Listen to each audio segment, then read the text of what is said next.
बांग्लादेश की यूनुस सरकार ने कोलकाता और त्रिपुरा से अपने 2 डिप्लोमेट्स को वापस बुला लिया है। 2 दिसंबर को अगरतला में बांग्लादेशी हाई कमीशन में तोड़फोड़ हुई थी। कोलकाता में भी डिप्टी हाई कमीशन के बाहर विरोध प्रदर्शन हुए थे। इन्हीं घटनाओं को लेकर बांग्लादेश की अंतरिम सरकार ने 3 दिसंबर को डिप्लोमेट्स को वापस बुलाने का फैसला लिया था। हालांकि इसकी जानकारी अब सामने आई है। जबलपुर हाईकोर्ट ने डॉक्टरों की हड़ताल को गैरकानूनी बताने वाले मामले में उन्हें बड़ी राहत दी है। कोर्ट ने स्पष्ट किया है कि यदि डॉक्टर सरकार के किसी निर्णय से आहत होते हैं तो वह हड़ताल आंदोलन कर सकते हैं। हालांकि इसके लिए कोर्ट को पहले सूचना देना जरूरी होगा।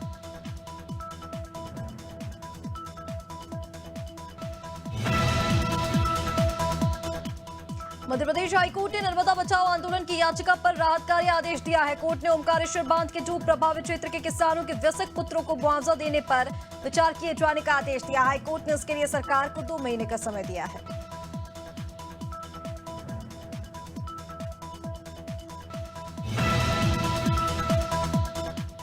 संसद के शीतकालीन सत्र का आज 9वां दिन है और राज्यसभा में जोरदार हंगामा हो रहा है। इसके पीछे की वजह सदन के अंदर पाया गया कुछ कैश। दरअसल सभापति जगदीप धनखड़ ने जानकारी दी, कल सदन की कार्रवाई स्थगित होने के बाद सुरक्षा अधिकारियों को सीट नंबर 222 से कुछ कैश मिला है। यह सीट तेलंगाना से कांग्रेस सांसद अभिषेक मनु सिंघवी को अलॉट की गई है। इस मामले में नियमों के मुताबिक जांच होनी चाहिए।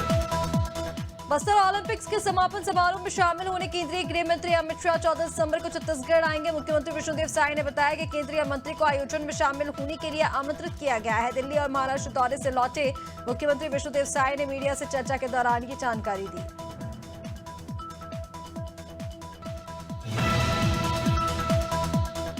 एमपी की मोहन सरकार 13 दिसंबर को 1 साल पूरा करने जा रही है। प्रदेश भर में इसे जन कल्याण पर्व के रूप में मनाया जाएगा। सरकार 9 दिवसीय आयोजन करेगी और गीता जयंती महोत्सव से आयोजन की शुरुआत होगी।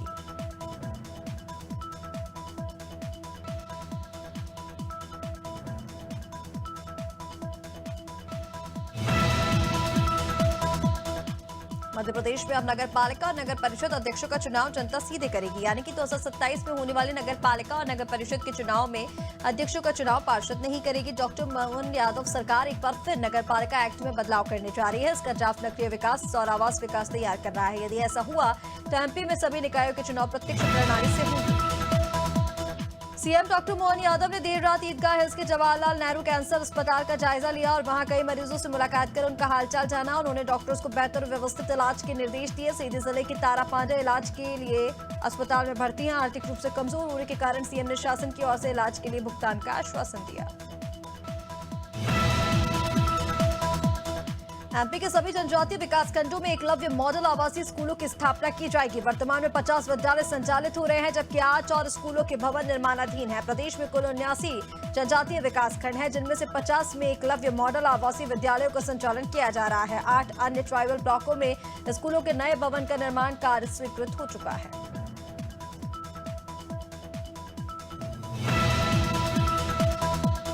उत्तर प्रदेश सरकार ने बिजली की दरें नहीं बढ़ाने का फैसला लिया। नगर विकास एवं ऊर्जा मंत्री ए.के. शर्मा ने कहा कि प्रदेश में बिजली की दरें ना तो महंगी हुई हैं, ना ही भविष्य में महंगी होंगी। राज्य विद्युत उपभोक्ता परिषद ने टाटा पावर के उड़ीसा मॉडल पर सवाल उठाते हुए कहा था कि इस मॉडल से उत्तर प्रदेश में बिजली महंगी हो सकती है।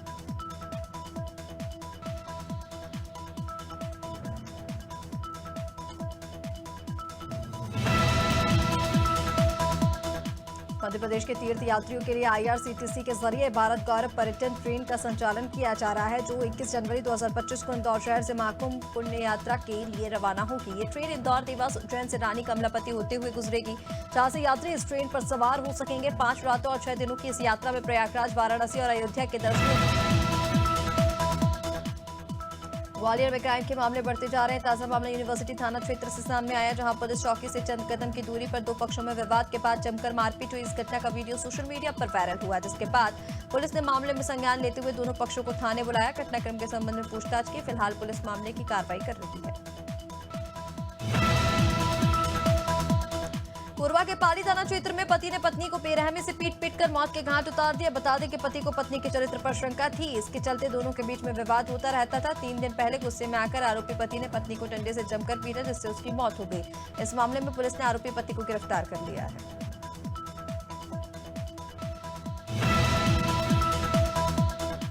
इंदौर के तेजाजी नगर क्षेत्र में युवक की हत्या करने वाले 2 आरोपी को पुलिस ने चंद घंटों में गिरफ्तार कर लिया। जेसीपी विनोद मीणा के मुताबिक बारात में गाना बजाने को लेकर मृतक देव उर्फ विनोद दूधिया का आरोपी से विवाद हुआ था, जिसके बाद आरोपियों से चाकू से हमला करके उसकी हत्या कर दी। मृतक खुड़ेल का रहने वाला था और अपने दोस्तों के साथ बारात में शामिल होने पहुंचा था। जसपुर की कांसाबेल पुलिस ने कियोस्क बैंक से लूट और हत्या के मुख्य आरोपी को गिरफ्तार किया। बता दें कि बीते महीने कांसाबेल थाना क्षेत्र में दिन दहाड़े लूट और हत्या की वारदात से पूरे जिले में दहशत व्याप्त हो गई थी, जिसके बाद पुलिस ने 2 बदमाशों को पहले ही गिरफ्तार कर लिया था, लेकिन मामले का मुख्य आरोपी बितुल राम फरार हो गया था, जिसकी सूचना मिलने पर पुलिस ने घेराबंदी कर उसे पकड़ लिया। भोपाल में विदिशा की एक युवती के साथ होटल में रेप का मामला सामने आया। पीड़िता और आरोपी दोनों प्रतियोगिता परीक्षा की तैयारी कर रहे थे। इसी दौरान दोनों की दोस्ती हो गई। दोनों के बीच फोन पर बातचीत शुरू हुई। प्रेम प्रसंग शुरू हो गया। आरोपी ने शादी का वादा देकर युवती से संबंध बनाया। इसके बाद अलग अलग स्थानों पर दोनों के बीच कई बार संबंध बने। बाद में युवक ने शादी से इनकार कर दिया।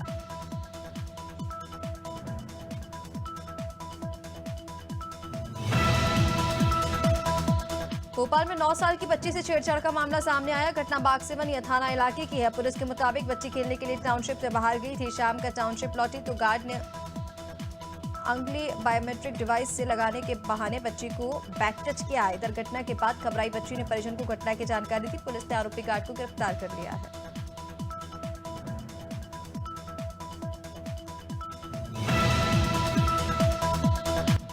मिर्जापुर के लालगंज पेट्रोल पंप पर हुई लूट का पुलिस ने खुलासा किया। पुलिस ने मुठभेड़ के बाद 2 शातिर बदमाश और लूट के मास्टरमाइंड को गिरफ्तार कर लिया। इस दौरान 2 चोरों के पैर में गोली भी लगी है। लूट का मास्टरमाइंड और बल्कि पेट्रोल पंप का अकाउंटेंट ही निकला। आरोपियों के पास से तमंचा, कारतूस, लूट के 4 लाख रुपए, 2,23,000 रुपए बरामद। राजधानी लखनऊ में बीते दिनों टप्पेबाजी की घटनाओं का अंजाम देने वाले मां बेटे को मदाईगंज पुलिस ने गिरफ्तार किया। आरोपियों ने विदेशी करेंसी बदलने के नाम पर दुकानदारों से लाखों की ठगी की वारदात को अंजाम दिया था। पुलिस ने गुरुवार को दोनों आरोपियों को गिरफ्तार किया। इनके पास से 250 रुपए, 200 दिरहम के नोट और घटना में इस्तेमाल की गई स्कूटी बरामद। शहडोल में इन दिनों बदमाशों के हौसले इतने बुलंद हैं कि शासकीय अधिकारियों पर भी हमला करने से नहीं चूकते। ताजा मामला बुढ़ार थाना क्षेत्र के वन परिक्षेत्र का है, जहां वन विभाग के डिप्टी रेंजर पर एक बदमाश ने बेवजह हमला कर दिया। इस मामले में डिप्टी रेंजर की वर्दी फट गई। डिप्टी रेंजर की शिकायत पर पुलिस ने आरोपी को गिरफ्तार किया है।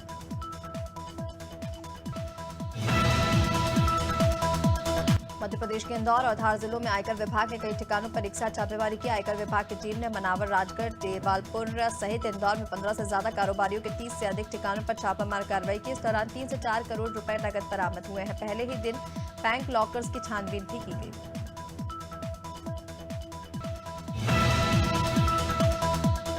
हीरो की नगरी पन्ना में 3 दिवसीय उथली हीरा खदानों से प्राप्त हीरो की नीलामी के दूसरे दिन भी बम्पर हीरो की नीलामी हुई। बता दें कि दूसरे दिन भी नीलामी में करोड़ों की हीरे नीलाम हुए और आज मुख्य आकर्षण का केंद्र 16 कैरेट और 10 कैरेट का जेम्स क्वालिटी का हीरा रहा। जो जराउपुर के प्रकाश मजुमदार को मिला था, वो हीरा 97,56,600 रुपए में बिका है। झांसी मिर्जापुर राष्ट्रीय राजमार्ग पर एक दर्दनाक सड़क हादसा हो गया, जहां एक बोलेरो और ट्रक की जोरदार भिड़ंत हो गई, जिसमें 6 लोगों की मौत हो गई, जबकि 5 लोग गंभीर रूप से घायल हैं। हादसे में मृतक और घायल सभी लोग मध्य प्रदेश के छतरपुर जिले के गुलगांजगंज गांव के रहने वाले हैं। हादसे की सूचना मिलते ही पुलिस मौके पर पहुंची, बचाव कार्य में जुटी, घायलों को अस्पताल पहुंचाया है। नैनपुर में देर रात ट्रेन हादसे में एक युवक बुरी तरह घायल हो गया। युवक को सामुदायिक स्वास्थ्य केंद्र में प्राथमिक इलाज के बाद जबलपुर रेफर किया गया, जहां इलाज के दौरान उसकी मौत हो गई। घटना रेलवे स्टेशन से 1 किलोमीटर की दूरी पर हुई। नैनपुर से जबलपुर आने वाली ट्रेन रात्रि में जब नैनपुर स्टेशन से रवाना हुई। फिलहाल पुलिस आगे की कार्रवाई कर रही है।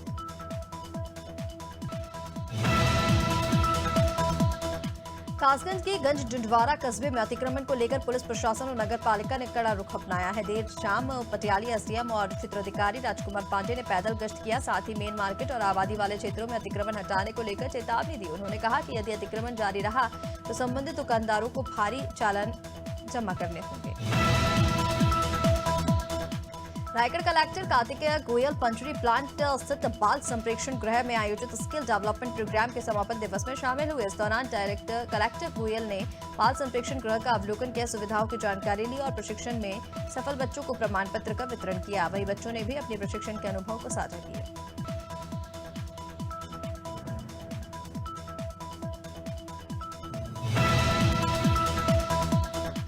वृंदावन में प्यार पंचमी पर बांके बिहारी महाराज का प्राकट उत्सव धूमधाम से मनाया गया। बता दें कि प्राकट स्थली तिथिवन राज मंदिर में गोस्वामियों द्वारा पंचामृत से अभिषेक किया गया। कुछ देर बाद मंदिर से गाजे बाजे के साथ बांके बिहारी मंदिर तक बधाई शोभा यात्रा निकाली गई। अपने आराध्य को 481वें प्राकटोत्सव की बधाई देने के लिए बांके बिहारी मंदिर में भक्तों की भारी भीड़ उमड़ी।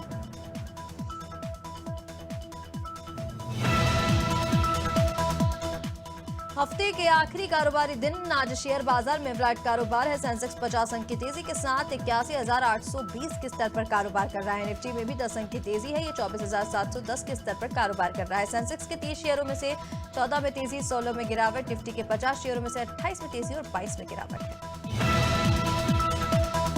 भारतीय रिजर्व बैंक यानी आरबीआई ने एक बार फिर दुनिया में परचम लहराया। आरबीआई दुनिया में नंबर 1 बन गया है। आरबीआई ने अक्टूबर में सबसे ज्यादा सोना खरीदकर कई बड़े देशों को पीछे छोड़ दिया है। वर्ल्ड गोल्ड काउंसिल या विश्व स्वर्ण परिषद ने कहा कि अक्टूबर में दुनिया भर के केंद्रीय बैंकों ने 60 टन सोना खरीदा, जिसमें आरबीआई 27 टन सोना खरीदने के साथ सबसे आगे रहा।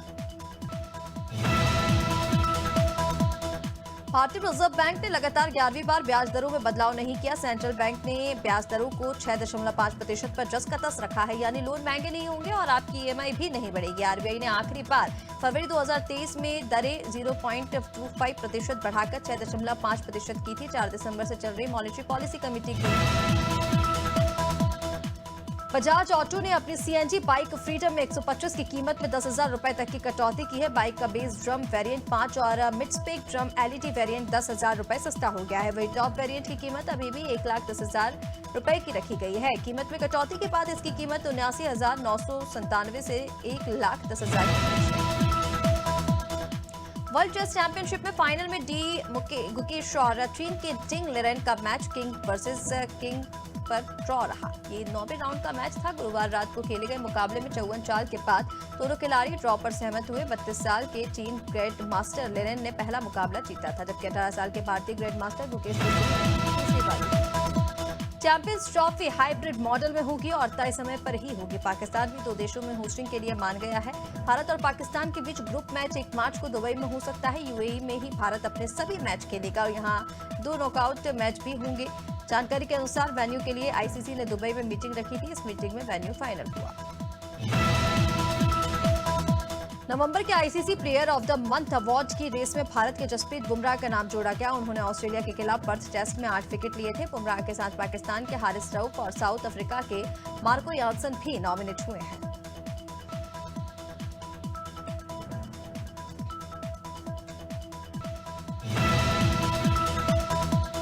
भारतीय महिला टीम ने ऑस्ट्रेलिया के खिलाफ पहले वनडे 5 विकेट गंवा दिए हैं। गुरुवार को ब्रिस्बेन के द गावा स्टेडियम में भारतीय कप्तान हरमनप्रीत कौर ने टॉस जीतकर बल्लेबाजी चुनी। उनका फैसला गलत साबित हुआ। टीम 34 ओवर में 5 विकेट खोकर 100 रन ही बना पाई। ऑस्ट्रेलिया ने 16 ओवर में 5 विकेट पर ही 101 रन बनाकर टारगेट तेज कर दिया।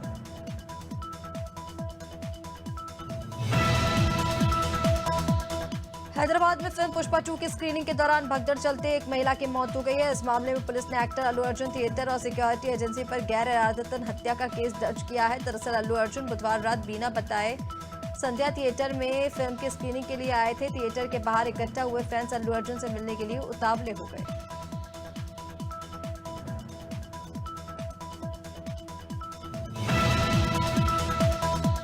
टीवी एक्टर रवि दुबे नीतीश तिवारी की फिल्म रामायण में नजर आएंगे। एक्टर ने एक इंटरव्यू के दौरान फिल्म में अपने रोल को लेकर कई खुलासे किए। रणवीर कपूर और साई पल्लवी स्टारर रामायण में रवि दुबे लक्ष्मण की भूमिका निभाएंगे। इससे पहले कास्टिंग डायरेक्टर मुकेश चावड़ा ने कहा था कि लक्ष्मण का किरदार निभाने के लिए सही एक्टर को ढूंढना मुश्किल था। यह फिल्म 2026 और 2027 में 2 पार्ट में रिलीज होगी।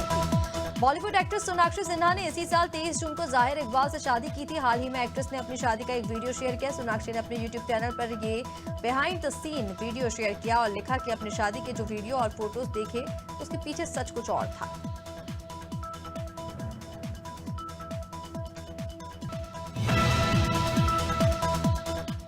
3 साल के लंबे इंतजार के बाद अल्लू अर्जुन ने अपनी मोस्ट अवेटेड फिल्म पुष्पा 2 से सिनेमाघरों में दस्तक दी। 5 दिसंबर को रिलीज हुई इस फिल्म ने पहले ही दिन बॉक्स ऑफिस पर आग लगा दिया और सारी फिल्मों के रिकॉर्ड को धूल चटा दी। एक रिपोर्ट के मुताबिक पुष्पा 2 ने रिलीज के पहले दिन सभी भाषाओं को मिलाकर 165 करोड़ का कलेक्शन किया है। टीवी के famous famous actress Hina Khan इन दिनों स्टेज 3 ब्रेस्ट कैंसर से जूझ रही हैं। वो अपने फैंस के साथ हर मुश्किल पल को सोशल मीडिया पर शेयर कर रही हैं। हाल ही में अब हिना खान ने हॉस्पिटल से अपनी 2 फोटो शेयर की, जिसे देखकर फैंस उनके जल्द ही ठीक होने की कामना कर रहे हैं। सामने आए फोटोज में हिना खान हॉस्पिटल के कॉरिडोर में खड़ी हैं। बैक पोज देती हुई हिना ने हाथ में यूरिन बैग पकड़ा हुआ। दिल्ली में गुरुवार को AQI 165 रिकॉर्ड किया गया। AQI के खराब से मध्यम कैटेगरी में आने पर सुप्रीम कोर्ट भी ग्रैब फूड के प्रतिबंध हटाने के लिए राजी हुआ, जिसके बाद centre for air quality management ने गुरुवार रात ग्रैब 4 हटाकर ग्रैब 2 के प्रतिबंध लागू करने का ऐलान किया। प्रतिबंधों में ढील के बाद आज से दिल्ली के स्कूलों में फिजिकल क्लासेस शुरू हुई। मध्य प्रदेश में अगले 2 दिन बाद मौसम फिर से बदलेगा। रात में तेज ठंड का दौर शुरू होगा, जबकि पूर्वी हिस्से यानी जबलपुर, रीवा, शहडोल और सागर संभाग के जिलों में बारिश होने के आसार हैं। मौसम वैज्ञानिक BS यादव ने बताया कि वेस्टर्न डिस्टर्बेंस के एक्टिव होने से पूर्वी हिस्सों में बारिश होने की संभावना है।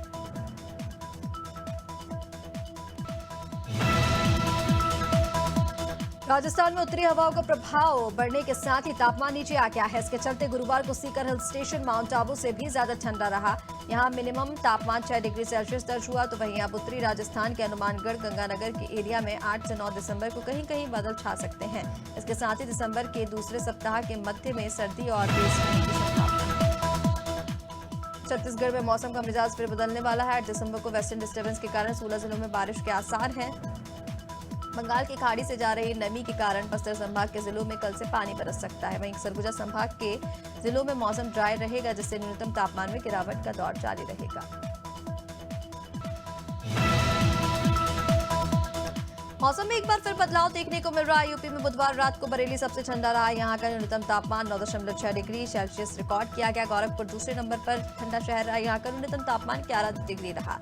झांसी तीसरे नंबर पर ठंडा रहा। यहाँ का न्यूनतम तापमान 11.7 डिग्री सेल्सियस रिकॉर्ड किया गया। बिहार में पछुआ हवा चलने से ठंड बढ़ने लगी है। गुरुवार को इस सीजन का सबसे कम न्यूनतम तापमान बक्सर समेत 6 जिलों में 8 से 10 डिग्री दर्ज किया गया। बाकी जिलों में न्यूनतम तापमान 10 से 12 डिग्री सेल्सियस रिकॉर्ड किया गया। मौसम विज्ञान केंद्र के अनुसार राज्य के उत्तरी भागों में कुहासा छाया रहा। आने वाले दिनों में कुहासा और बढ़ेगा।